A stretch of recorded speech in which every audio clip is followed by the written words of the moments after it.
The journey of 1,000 miles, they say, starts with a step. I see you there. You have a vision.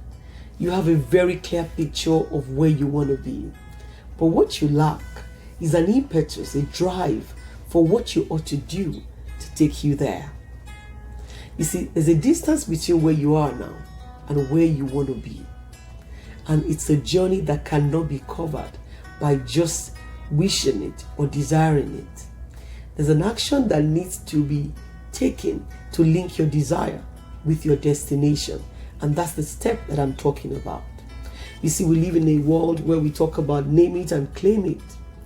It's very good to name it and confess it, profess it. But let me tell you what really would work is name it, do it, and then you can claim it. A few things hold people back in life from taking that step that they ought to take. And let me talk about 3 that we need to deal with. Number 1 is a negative self-image, where you think of only your shortcomings, you see about yourself, the negative things, the shortcomings, the weaknesses, the flaws. But let me tell you one thing God has done for you and I. He created us in His image and after His likeness, and that is the only image we should carry about ourselves. And He says you're fearfully and you're wonderfully made. So choose to see yourself in the eyes of the one that created you. And then you're very good enough for whatever it is you want to achieve.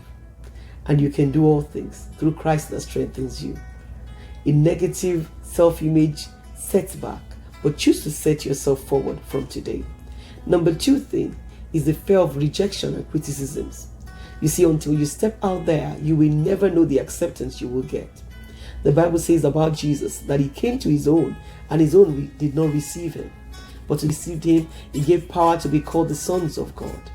Even Jesus faced rejection. He was called the stone that the builders rejected. But you know what? He became the chief cornerstone. You can use your criticisms and your rejections even as stepping stones. I want to let you know you may not be accepted by everyone, but those you have been sent to, they would accept and recognize you. Number 3 thing is the fear of failure. Let me use the words of Thomas Edison. He said, I didn't fail. I just found 10,000 ways that won't work. You know, as he made the light bulb, he failed 10,000 times. And that was what he said. So every time you face a failure, tell yourself it's a process of learning. And you just learned how to get better and to do better. And each time you learn, you move closer to your vision.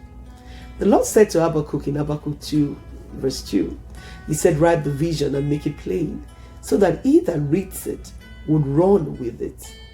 And I want to say to you, whatever vision you have, put it in a plan so that you can run with it. But you see, the thing about running is that you also need to start it with a step. So take that step. As you take the step and you progress, you can begin to gain speed, because you can only gain speed while you're in motion. You know, the Bible says in the book of Psalms 37 verse 23, it says that the steps of a good man are ordered by God. Are you a good man? If you're one, that means you carry His Spirit and He is in you. Then be assured that He's going to order your steps aright. But if you have never known Him, Jesus, the way, the truth, and the life, I want to urge you, choose Jesus today. He will come into you, He will live with you, and He will begin to order your steps aright. Take that step. It may be the first one for you, or the next step in case you have started before.